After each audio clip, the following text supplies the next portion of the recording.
مدتوں پرانی بات ہے۔ ایک بادشاہ تھا۔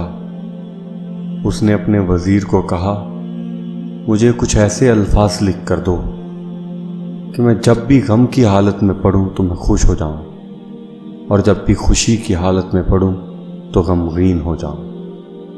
وزیر بہت ہی دانشور انسان تھا۔ اس نے بادشاہ کو کچھ الفاظ لکھ کر دیے۔ بادشاہ دیکھ کر بالکل چونک گیا۔ وہ جب بھی ان الفاظ کو خوشی کی حالت میں پڑھتا تو غمگین ہو جاتا، اور جب بھی ان الفاظ کو غم کی حالت میں پڑھتا تو خوش ہو جاتا۔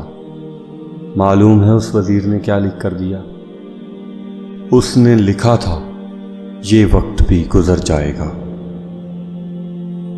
دوستو، ہمیں اس بات سے یہ صاف اندازہ ہو سکتا ہے کہ وقت اچھا ہو یا برا گزر جاتا ہے۔